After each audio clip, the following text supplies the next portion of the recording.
Oh, hello, and welcome to another episode of Tamala and Taylor Street Talk Tuesday podcast, where we come at you every week talking about treats, business, and life.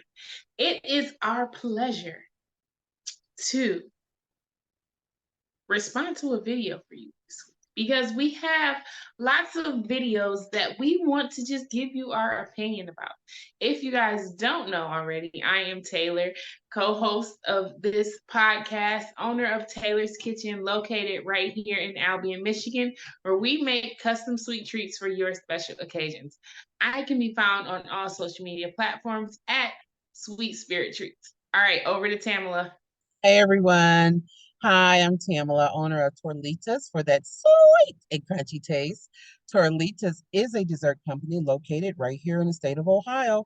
I specialize in salty sweet treats. If you want to know more about me and my business, go to at Torlitas. That's T as in Tuesday, Orlitas. So I'm looking forward to this video so we can give our feedback. This is a time where we become very opinionated. We don't do that very often. Well, we do give our opinions every week, right? And our Yeah. educated and business opinion. Okay. Right? Yes. Like, yeah, right. Okay. All right, let's get to the video. No. We definitely do give our opinions every week. Yeah. Whether it's about the things that we have seen that week or some recipes that we have tried. We try to be open and honest and give our opinion. Yes, ma'am.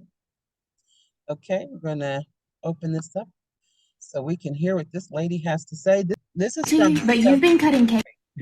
This is from Southern Living Magazine, and they're showing you how Southerners have tips and tricks to help you with your baking needs. So let's take a look, Taylor. Can you hear me? Yep, I can hear you. All right, cool. Hate to break it to you, but you've been cutting cakes wrong your entire life. Here's the mathematically correct way to do it. Instead of slicing at an angle like you would a pie, cut the cake in half first, then divide the halves into 4 equal sections. You'll then be able to cut 8 even pieces from each side of the cake instead of guessing at how big the wedges are going to be. This trick is used by wedding planners to get the most out of wedding cakes and has been proved by mathematicians as the right way to do it. Most holiday recipes serve a lot of people, but here's a recipe that's perfect for All right, what do you think, Taylor? So I definitely feel like the way that they were doing the cake, I haven't cut it like that, but I have cut it in like squares. Mm-hmm. Like 3-tier squares, and I feel like that's also how I measure out my cakes.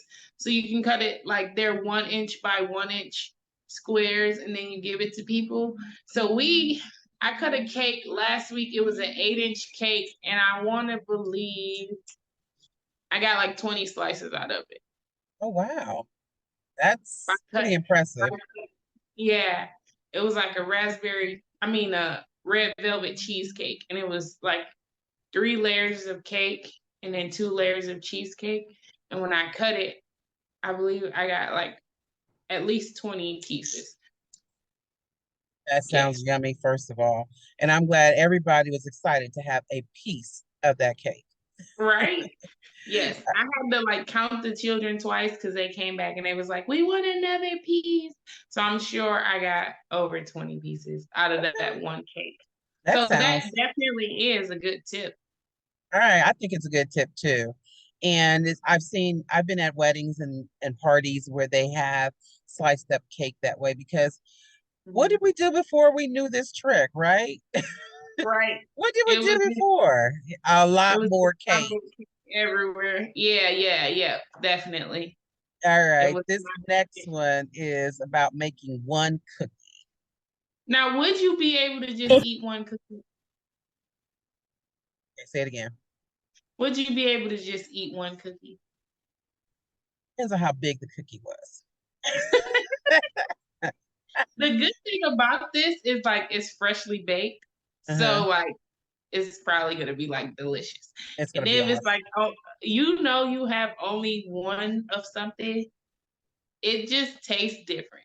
It automatically tastes more amazing because I only have this one and I can't get any. Gonna savor it. everybody. Probably savor the last 2 bites instead of the first two. Instead of the Right? first two. Savor the flavor. Yeah. All right, let's take a look. All If right. y'all learn any recipe from this account, I promise this is the one you're going to want to remember. Sometimes I sit on my couch watching Netflix and crave just one really good cookie. All you do is soften a tablespoon of butter in the microwave for 10 seconds. Mix it with a tablespoon of brown sugar, a teaspoon of regular sugar, 2 tablespoons of flour, a drop of vanilla, and some chocolate chips. It doesn't have raw egg in it, so you can eat the dough straight or bake it at 350 for 15 minutes, then sprinkle with salt. You're welcome. The secret to the best chocolate cake is All right, how'd you do? What do you think? Can we pause for the fact that you're not supposed to eat raw flour too, but Oh, she said you could. But like in all honesty, we're not supposed to eat raw flour either. But good I tip. do like the one chocolate chip cookie. All right, that sounds good. Yep. It looks No raw flavor, no raw flour. no raw. Yes, we want raw flavor, Tamala. We want Yeah. raw, untapped flavor. No. I do get what you're saying. Yes, you're not supposed to have raw flour. In fact, people who do make like edible cookie dough and stuff like that, they should bake their flour in the oven for like a couple minutes on like 350 degrees before they make the edible cookie dough. Interesting. I didn't know that. Another good tip from Chef Taylor. Dun, dun, dun. All right, let's check out this chocolate cake. All right. actually a sandwich condiment that I know is in your fridge right now. Brew 1.5 cups strong coffee and mix with a cup of unsweetened cocoa powder. Whisk the dry ingredients in a large bowl and beat the sugar and eggs with an electric mixer. Now here's the secret ingredient, mayo. The tank and creaminess of this condiment helps make the cake super moist and brings out the chocolate flavor. Add dry ingredients and coffee mixture alternately to the mixer, then bake at 350 for around 25 minutes. Add chocolate frosting. You will never not use mayo in your cake again. This fudge is so good, they've been serving it at the White House for years. All right, what do you think about mayo in your in your cake? I think it's a good thing. So it's made up of all the same things that are already in the cake. It's just eggs and oil. It's just made a different way. So I used mayo in a cake for the first time, I want to say last week. And I tell you what, that cake was a little bit softer and more delicious. She might be onto something. Yes, That's absolutely. like adding extra eggs to a cake batter. Yeah, it makes it more fluffier, moisture. I'm trying to think, how do you make mayo? You make it with eggs, oil, what else? That's it. You have the egg yolks, and what you do is you beat them and beat them and beat them and beat them, and then you add in the mayo. And most people use like an immersion blender. I made it before with like a fork, and then you just keep mixing and mixing and mixing, and then it comes together like an emulsion, and that's how you make mayo. Ah, okay. That makes perfect sense. So I think Yeah, it's a like good thing. a fresh garlic aioli. You got some Mm-hmm. mayo and garlic and Mm-hmm. some egg yolks. It's All right. definitely tasty. Another winner. All right. Three for three. All right, let's All right, check out this the White House fudge. fudge recipe. White House for years. Combine 2 cups marshmallow cream, 12 ounces of semi-sweet chocolate chips, and 12 ounces of chopped German sweet chocolate in a large bowl. Boil 4.5 cups of sugar, 12 ounces evaporated milk, 2 tablespoons of butter, and a pinch of salt for 1 minute, then simmer for 7. Pour that into the bowl of chocolate and stir until melted. Add chopped nuts, then line a 9x13 dish with parchment paper. Transfer the fudge to the dish and let it sit overnight. Use the parchment to lift the fudge out of the dish and cut into squares. Warning, may become addictive. Warning. Julie Samako. Hate to break it to you, but you've been cutting cakes wrong your entire life. Here's the mathematically Pause, correct. obviously. Let me stop share.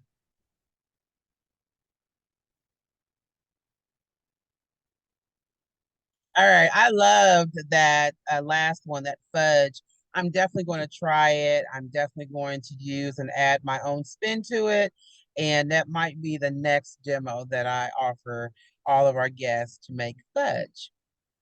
Maybe a Yeah, pumpkin spice actually fudge. I Ooh. never made fudge before, but it looks like the kind of the same way, like the process of making a ganache, Yep, because you heat up the liquid and then you pour it over it.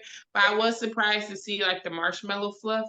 Is that like yeah, that regular was a marshmallow twist. fluff? I Yeah, never heard of that before.